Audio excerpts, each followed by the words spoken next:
The opinions voiced in this podcast are for general information only and are not intended to provide specific advice or recommendations for any individual. To determine which strategies or investments may be suitable for you, consult the appropriate qualified professional prior to making a decision. Today's guest and their company are not affiliated with or endorsed by LPL Financial. I'd like people to kind of get to know you a little bit more. So how is it that you came to your position at the community college?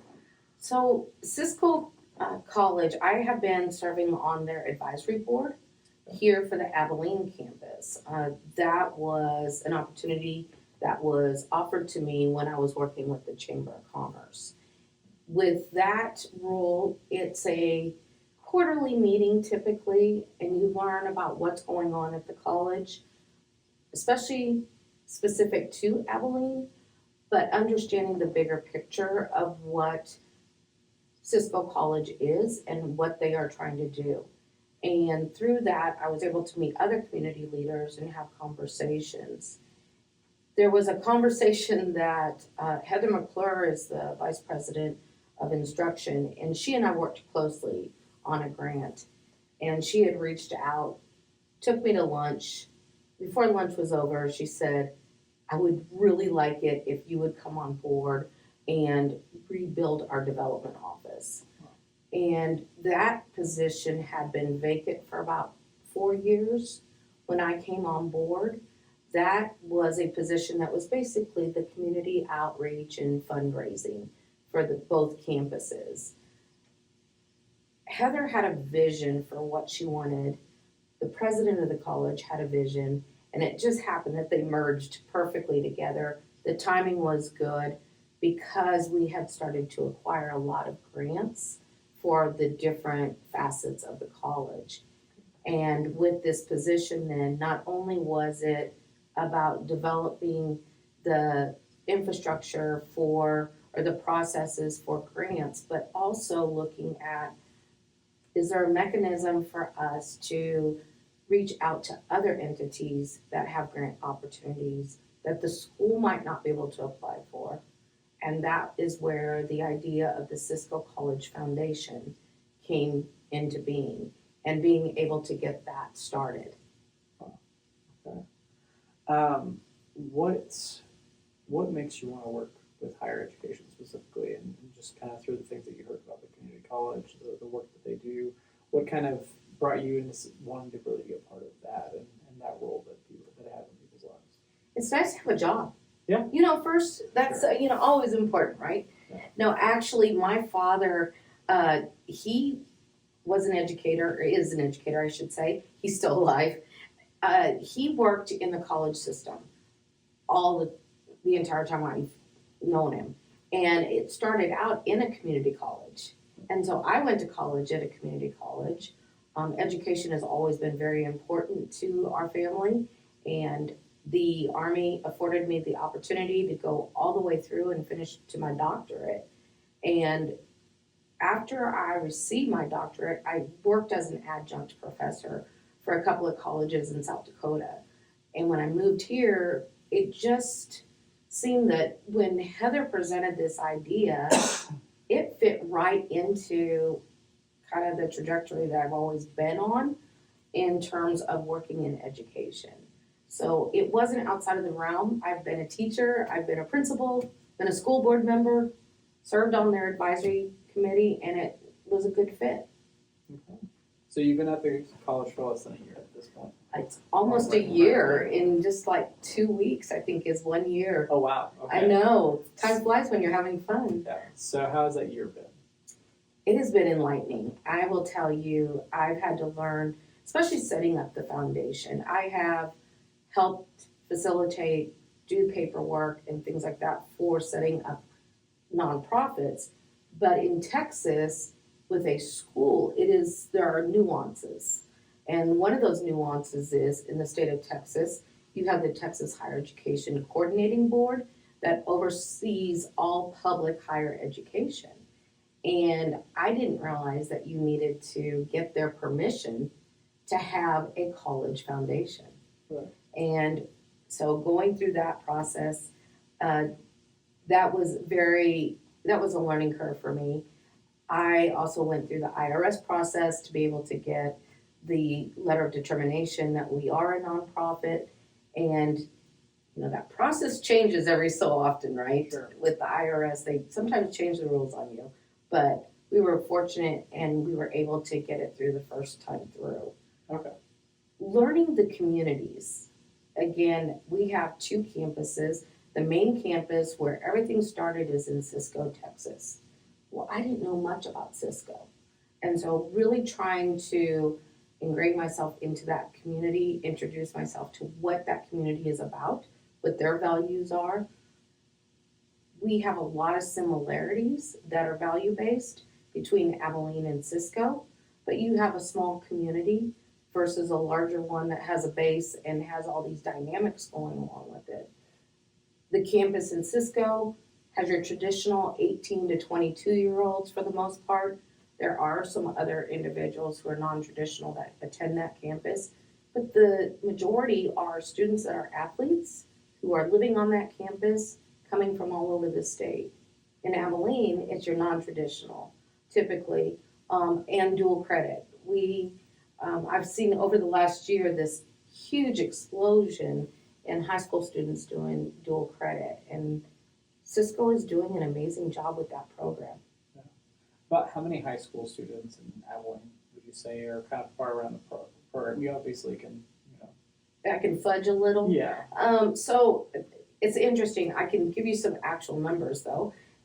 We have 44 high schools that we work with in all of West Texas. Okay. And we go all the way out to Colorado City, all the way down to Goldwave, up to Eastland. They are everywhere. And the rural schools, those are the ones that have really soaked it up.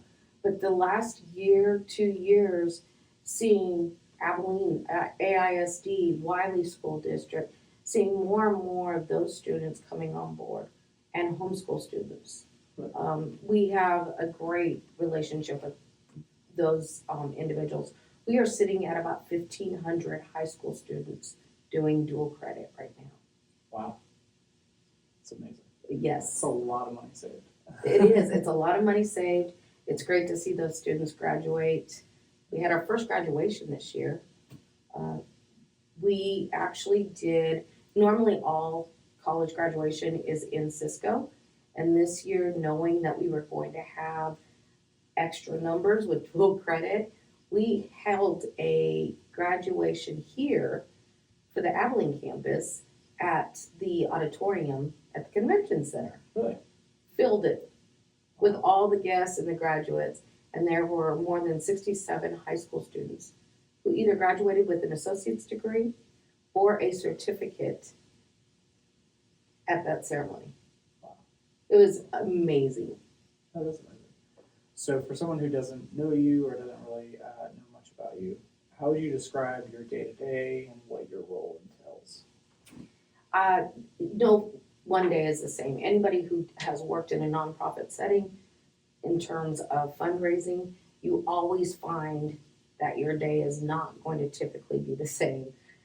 My job requires me to be present for certain internal executive meetings as well as board meetings because we have an advisory board for the Abilene campus. We have the Board of Regents, which oversees all the operations for the school. But we also have the Cisco College Foundation. We have an executive, there's lots of those kinds of things that are happening. And it all is, it's important to be able to delineate between departments and roles in the college system because there are so many things that change that. I'm also still engaged in community work, everything from the chamber here in Abilene to the chamber in Cisco. There we have an organization called Cisco Strong that is community driven, and then I have Big Brothers Big Sisters here, and there's always outreach. It's talking with donors, it's talking with alumni, it's talking to the other colleges. I don't think people realize that all the higher education institutes here in Abilene do talk to each other. We know what each other is doing, and we have those conversations about how do we bridge it. so that when a student finishes at Cisco, what does it look like to go to ACU or Hardin-Simmons, Texas Tech, or to McMurray? What do those paths look like so that our students continue to have options? Any proud moments, highlights that you've had in the last year? Had a lot of great moments. I think, first of all, anytime I get to sit down with a student and hear their story, that is my number one favorite thing to do. I want to know more about, why they are getting their degree, or, what took them down this path. And that was really, I enjoy every time I get to do that. We just issued scholarships for the nursing program. And those scholarships are very specific to the nursing program. But in the spring, we will be launching our first portal for the scholarship process. And I am hopeful, I'm feeling positive that we can do close to $40,000 in scholarships for the spring and fall of next year. So I'm excited about that. About how far does that go, would you say, for $40,000 at your campus? Cisco College is probably one of the best values you can ever get for your money. And typically it's about $3,000 a semester to go to school. So our scholarships start at $500. Very few go over $1,000 right now, but hopefully as we continue to progress and continue to grow our endowed funds and such, that we will be able to do larger scholarships. So excited about those things. And of course the College Foundation, getting that set up is going to open up even more doors for us to be able to reach our students' needs. Is the foundation something that's normal to community college, or what kind of institutions would you associate more with a foundation like the one that you guys are instituting? Sure. Four-year universities have had that forever, right? They have endowments, and they call them alumni foundations or alumni networks to raise those funds.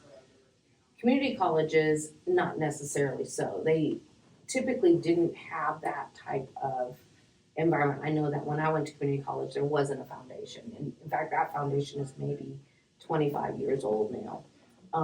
But we were one of the last colleges in the state of Texas to get our foundation.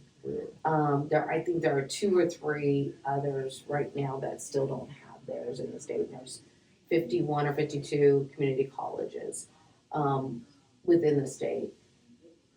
A lot of them have either been inactive or beefing back up, or you have ones that, they're giving out $3,000 scholarships because they've existed for so long. But you cannot depend only on tuition and fees. Having avenues for people from all backgrounds, from, whether it's based off of financial need or whether it's based off of merit, it's a necessity in order to get those needs met, so that people know that they can get a degree or they can get a certification, or even just to be able to take those last few classes you need in order to finish that degree. Having people return to college to say, hey, I got this done. What do you think the biggest difference in the way that Cisco's operated before this foundation to maybe how it'll potentially be operating in 5, 6, 10 years? What do you think will be the biggest effect? Our foundation has 4 tenets to it that we are really wanting to focus on. The first one is the scholarship piece. The second one is meeting student needs. You have the student who their car breaks down, or they need new tires, or they had a medical emergency. There's those types of things that happen for our students, and being able to meet those emergency needs such as those. Having an instructional innovation grant program, similar to what you see a lot of times in the K-12 systems. An instructor needs $500 to implement this new technology or to get this high-powered lens for one of their science classes or their lab, being able to provide that. And then the last is the capital needs. Okay. We have aging infrastructure everywhere. I'm envious of what I see on some of the campuses around here, just in Abilene, and what they've been able to build out. What I see happening with the foundation as a result is us being able to build that up, build that capital up, and be able to create a mechanism to where we get a greater return on it. And that way we can build and be able to reconstruct some of the buildings that we have, or renovate some of the buildings that we have. Because we are at a point where, the campus here in Abilene is 20 years old now. One of our newest buildings on the Cisco campus was built in 1996. So we're aging, we're over 35 years, and that is a huge, huge need. What type, let's go ahead and go. How do you see the role of shaping kids' educations through Cisco versus they pursue a four-year university, they are considering going to a different community college? What do you think it is that your school is doing that kind of outweighs or maybe has its own role that others aren't doing? I see that Cisco is a pathway in so many different ways. One, when you talk about dual credit, it helps students know that they can be successful and give college a try in a safe environment, one that is going to allow them to fail, but also ensure success. And so many students may not get a chance to do college credit until they go to college. They are already getting a step ahead. They may not finish a full degree while they're doing that, but at least it's given them the strength, the knowledge, the experience to be able to go seek a higher education degree. Cisco also gives that hometown feel. It's a safe environment to be in your own home, to be able to go to school close by and be able to find that success or find that career path that you may not have realized that you could have. When you're growing up, do you think about being a financial planner? Right. Did I think about being a fundraiser? There was not even a job for that or an official title. It was probably called something else at that point in There time. certainly wasn't at the job fair. There was 4 jobs. Well, when we were thinking it was exactly. Like, are you going to be a doctor? Well, then I guess you should Exactly. fix some tires. It felt like there was very limited career paths. Exactly. So that helps. The other thing too is it is a clear pathway to a 4-year degree. So when you go to Cisco College, for example, I talked about how we talk with the other colleges. We also set up direct pathways with those schools. If a student graduates from our nursing program and passes the state exam for the RN, they can be automatically accepted into the Texas Tech Health Sciences program. It's pretty cool. There are transfer scholarships at each of our private schools as well that say if you went to school at Cisco, you can transfer in and here's a scholarship with that transfer. Again, it's opportunities that we may not have known outside of having this conversation, or I had no idea when I was not working at the college that there were those kinds of opportunities. We seem to think that scholarships are only available in this one strand when you graduate from high school, and that's not the case. There's a lot of different opportunities that our schools have. The other thing too is the Cisco College system is part of the state public school system. There are core curriculum or core courses that you take that no matter where you go in the state, if you go to another public institution, it transfers over. But let's say you don't want to transfer, but you saw that there was a robotics program at our school. What does that look like? What does your industrial tech look like? Again, just different opportunities. I do have one story, if you don't mind. No, absolutely. So, this young lady, she was graduating from high school. Actually, she was graduating early, but her dream was to go to UNT. And she knew that she didn't quite have enough money to go to UNT. She knew she wasn't quite mature enough yet. But what she decided to do was go take our cosmetology course. in Cisco. She got her cosmetology, she said she was getting her cosmetology certification so that when she went to UNT, she could have a part-time job doing hair to have money. I mean, okay, that was pretty forward thinking. Right. You know, I'm gonna babysitter, work in a restaurant. I mean, I worked in a restaurant, I don't know about you. My part-time job in college was working at a restaurant. I think you should, every child, every person should have to go and serve in a restaurant and learn customer service. Gotcha. I never did the restaurant. I was stocking shelves in Dollar Trees on the weekends. Well, Yeah. and there's customer service. And the amount of people who asked me if something was $1 was astounding. So yes, I do. Definitely. Well, even the Dollar Tree is $1.25 now, right? You know, things get worse. My in-laws still ask if I get my discount. Only for toilet paper. Is it still $1? It's like, no, not even for me. Then do away with it. Okay. So, other than just academically, what is the role that a community college can have outside of just, I mean, obviously, hey, you can get some credits to knock out some things. You can go ahead and make college a little bit cheaper. What do you see a community college doing for students outside of just the curriculum that they're trying to get?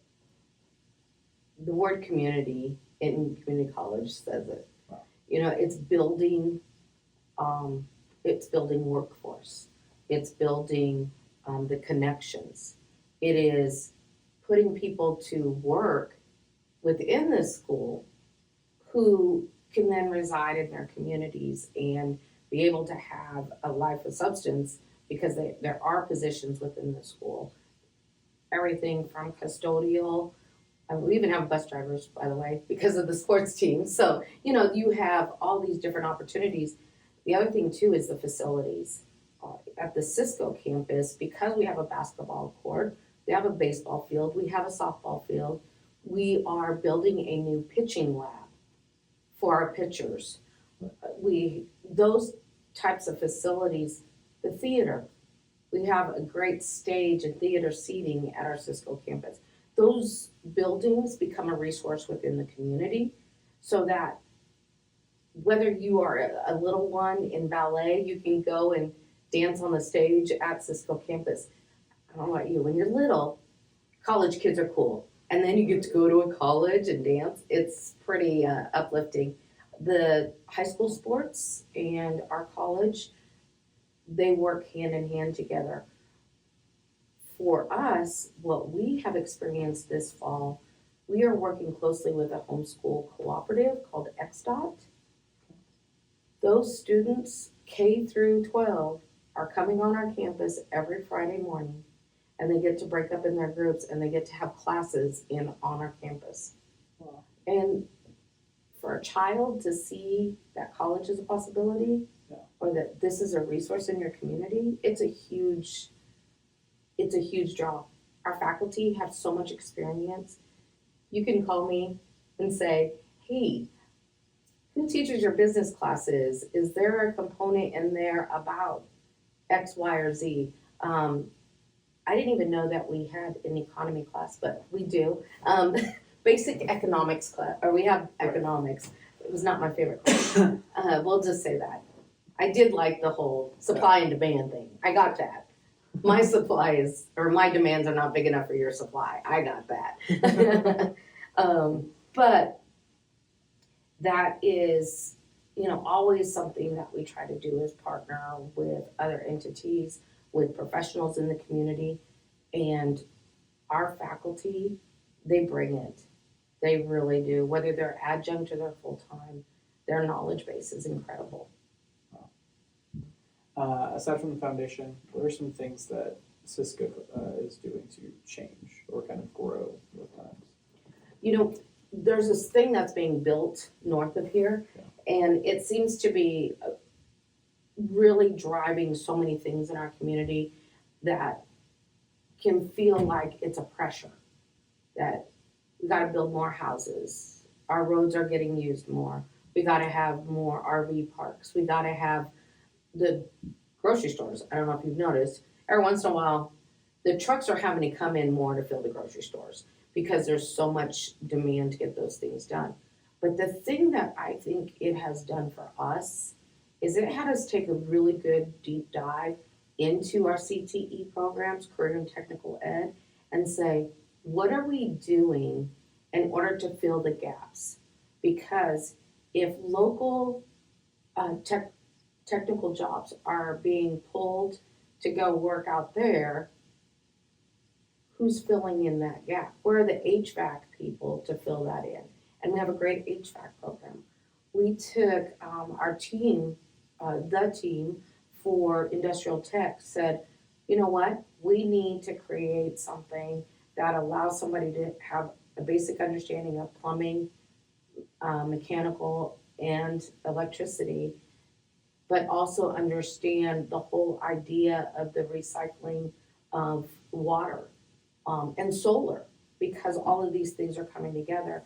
And so we got it approved by the Texas Higher Education Coordinating Board to redesign that program to just add a few courses that we were already doing, but to strengthen it and be able to offer a certification in that program that they can carry not only to a data center or a solar plant, but also a school district who needs plant maintenance, or the hospital, or a clinic, a large building office complex that needs somebody in those skill sets. So it didn't force us in a negative way. I think it gave us the opportunity to really reevaluate what our programs are doing, what is it that somebody can do in the community. And I think that's the true essence of any good local educational society, that or educational component that says, you know what, this isn't matching anymore to what is needed in the community. So as a community college, we have a lot more flexibility and we can work more rapidly than say a four-year university, because they have to go through all these extra steps. At the community college level, we can be a little bit more fluid and be able to speed up that process for approval. Yeah, it feels like as kind of things are changing, it's all kind of different levels of jobs in town. And where typically you kind of think of, oh, a lot of tech jobs are coming into town, you kind of think of more of your traditional four-year universities, different jobs that you have lots of hours in tech, lots of hours in different kind of degrees and things like that. But it does seem like a lot of the groups that are flourishing right now in Abilene are definitely the technical workers. There is a definite CTE need that we're kind of experiencing both in the housing market and, like you're saying, the electrical, and anyone who's kind of helping at the beginner or the new to these career kind of levels. I just can't imagine they don't have full classrooms, basically. Yeah. And that's the other thing. You only have so many slots, right? Yeah. So today started our registration for the December mini-mester in spring. And those classes, we are getting the word out now to get registered for your classes, because we see that our classes are filling up so fast with the CTE programs. And we want this to be an opportunity for people to be able to jump on it and start getting something done. The interesting part is, with COVID in 2020, 2021, you saw people who now had time to take classes. And that's always a struggle. Where do I find the time to do this and work? Right. And I think that the opportunities still exist for those two things to happen. I have a young woman, she's actually working in a pretty high level as a project manager for a manufacturer. And she just wants to get her business management degree. And there's a certificate program that's completely online. Right. So she's able to work out her workday with her boss to say, I think I need this personnel management, business management component. Can I have so much time per week to work on this course? Most employers are going to allow that as long as it's accelerating you.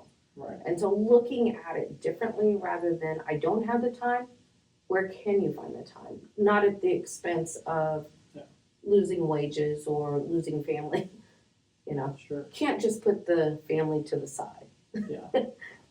I mean, yeah, and I think I think when that stuff before COVID came about, there was a little bit of a stigma Yes. with an online university or learning, and I feel like that's pretty much disappeared. Mm-hmm. If it hasn't completely, it's definitely almost out on its way out. Where the value of being able to not be locked into a campus is incredible.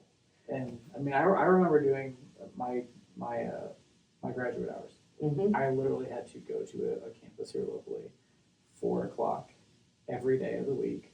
I was there for 2 to 3 hours, and that was a couple of years, and rinse and repeat. And it was very much I had to be like, I have to be out of here at a certain time because if I'm not across town, I can't get credit for this. Exactly. And so, I mean, it was a huge hindrance and really kind of changed a lot of things. And I think had this been an option, I would have absolutely gone down that road for sure.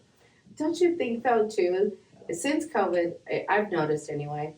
So if I can't meet with you in person, I can meet with you on Teams, or I can meet with you on Zoom, or I can have a phone call, or I can text you. And I think some of that too is also pushed us. We try to get too much into a day. I look at my schedule sometimes and I'm like, how many meetings are you trying to get in today? And it's like, that's stupid, you know, like how, but you got so many, it feels like there's still that pressure and trying to balance that out. And that's one of the things I think the community college that Cisco College can bring to fruition too is, wouldn't it be nice if you had that tidbit of information that you're like, okay, how do I organize my day? That time management piece is so key, but it's different for each industry. Yeah. When the stock market closes, Sure. your day isn't really done, but people have it in their mind that, oh, stock market closed, you're done. You don't have to do anything else. Or you're on banker's hours, or... It's more that it's helped my reach. Yes. Because I mean, very much like as I get referrals, as I get contacts from people who are in different parts of the state, you still want to have just as much of a personal connection with those people, and now you actually really can. You don't. It's not, hey, I better drive 5 hours to go see you. That's true. It can be, hey, you know what? I can't just meet you over a Zoom or Google Meet, something along those lines, and still really get to know that person as well. So yeah, that's been vital for sure. Yeah, I'm not as nearly as tied to the market as I am tied to my clients. That's good. And so, I mean, anything that's kind of gone in the way of, hey, how is it easier for us to get together? It's always going to be in everyone's best interest. So, oh yeah, definitely. Any one program or resource that you have seen that surprised you, or maybe you just maybe you didn't know much about before your new role at the college?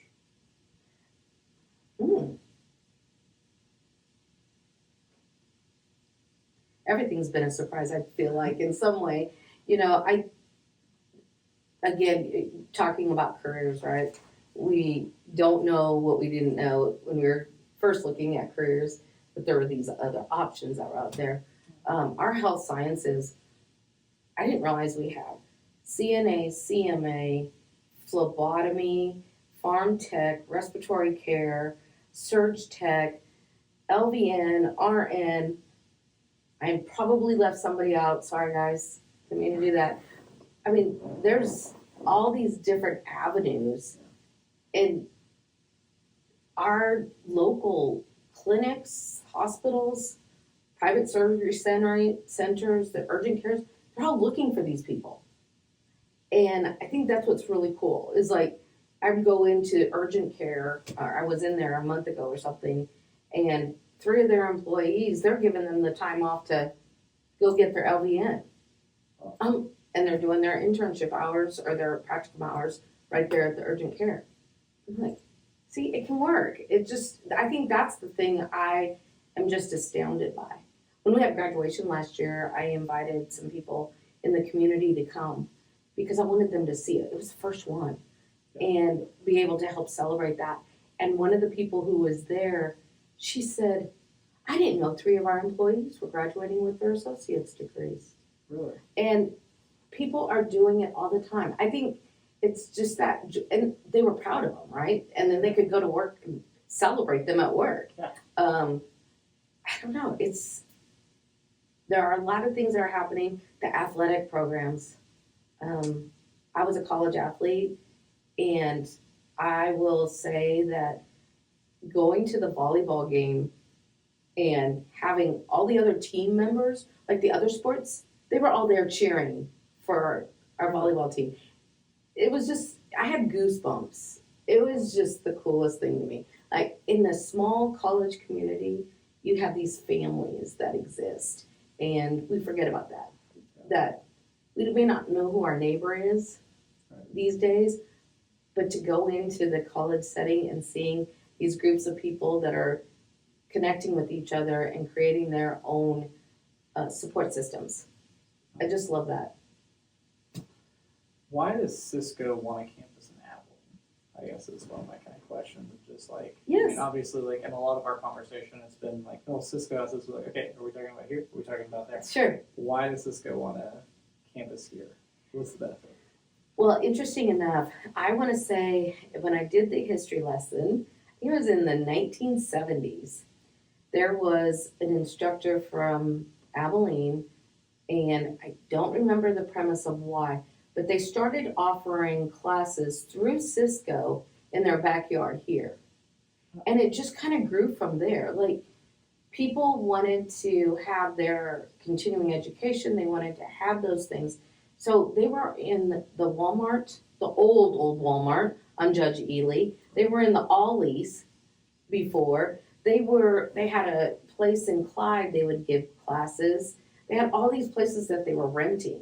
And, 21, well, actually longer than that, so 23 years ago maybe, they finally were like, we just need to build the campus in Abilene and having an extension there.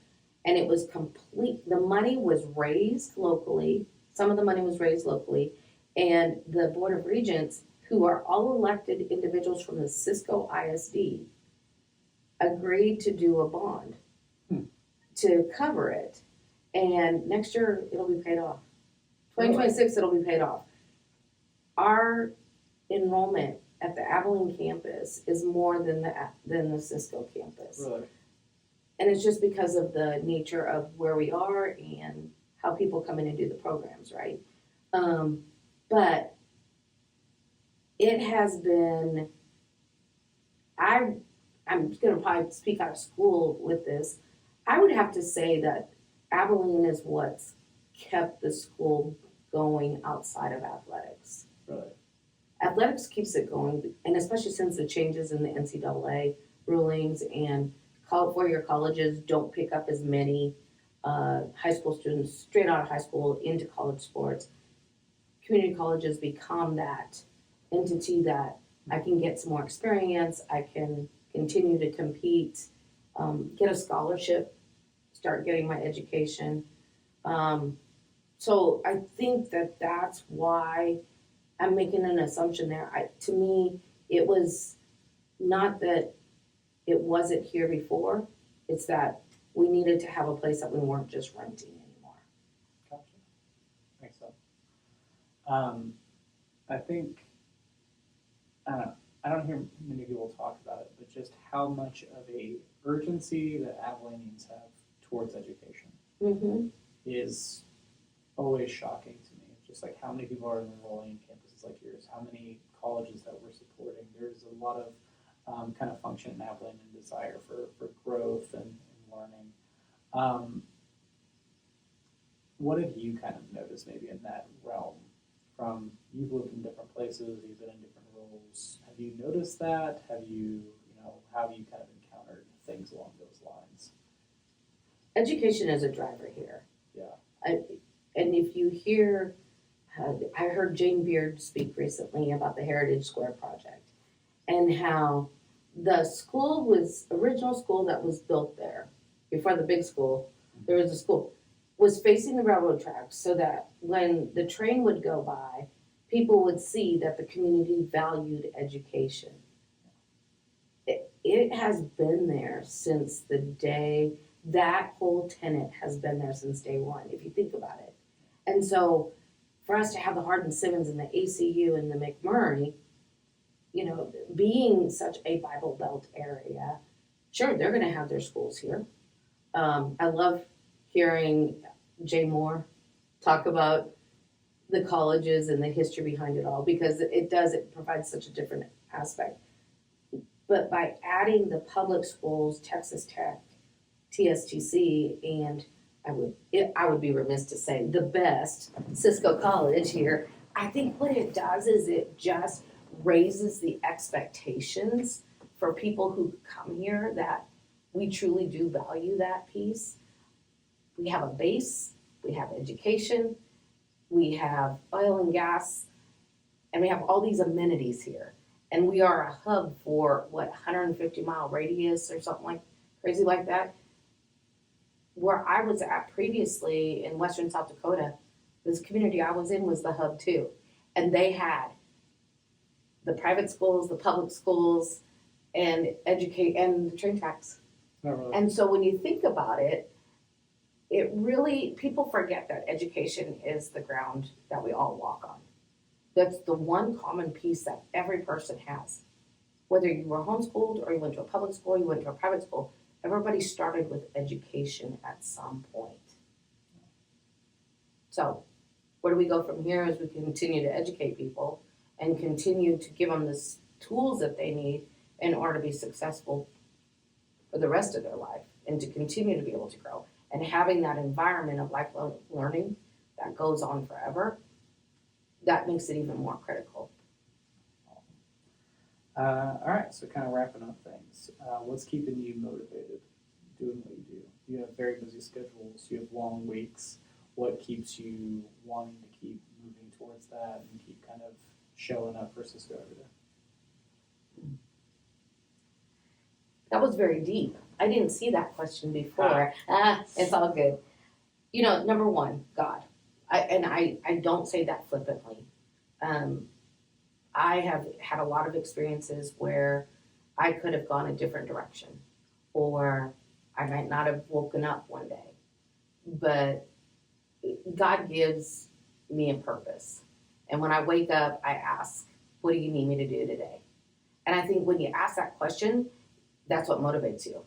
Because whatever pops into your mind first, that's what your motivation is for that day. The second one is people. Because if there's one thing that I am learning and relearning all the time, I am not perfect at it by any means, is that our purpose is to love one another.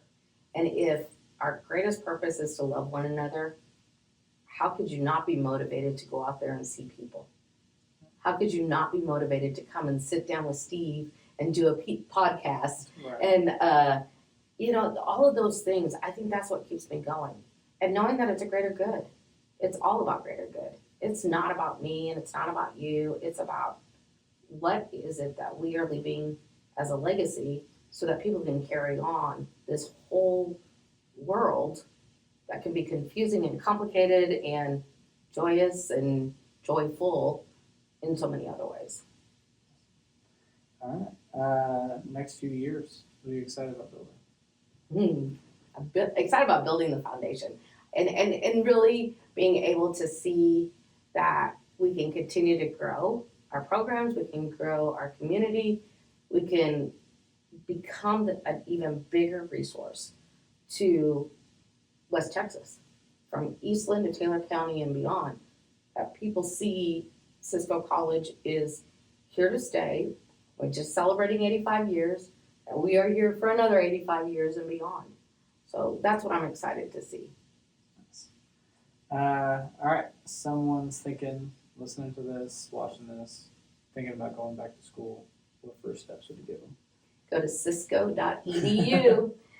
There is the first page, takes you step by step. And if you don't like to read the website, then call the school. They will set you up with a counselor to be able to go through and say, what are you interested in? What do you want to do? Whatever you do, don't put up your own walls in your head. If you've got a gut feeling that you want to do it, go for it.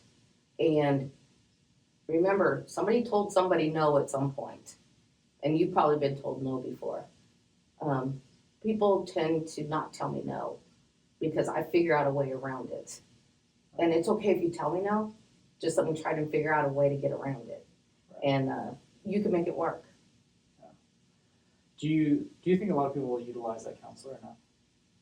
Oh yes, I was surprised. Really? Yeah, we have counselors, like, they're divided up differently based off of what track you're going into. There are people sitting outside the admissions office in the chairs waiting to see a counselor. Really? And they are busy all the time. Seriously? It is so crazy. That's awesome. Yes, well, at the college level. I mean, I'm not sure what happens at the high school. No, absolutely. But at the college Yeah, level, yeah. holy buckets. I can't believe how many, and they come back. Hey, I'm thinking about da da da da da. And they talk to the counselors again. That's awesome. Yeah, I kind of feel like whenever I was going to school, Uh-huh. that was something I underutilized. Yes. I don't know, it seemed like there was an expectation that I needed to walk into every situation like that and already have a plan. And I guess that was supposed to be me and Google to figure it out. Correct. I don't know. But just having someone to be like, hey, you might not know someone who does this job, Mm-hmm. but it exists. Hey, this seems like something you might be interested in doing. You can try that out. And it's something like a community college where, okay, I'm gonna put maybe $2,000 or $3,000 or potentially get Yes. scholarships to help me try this.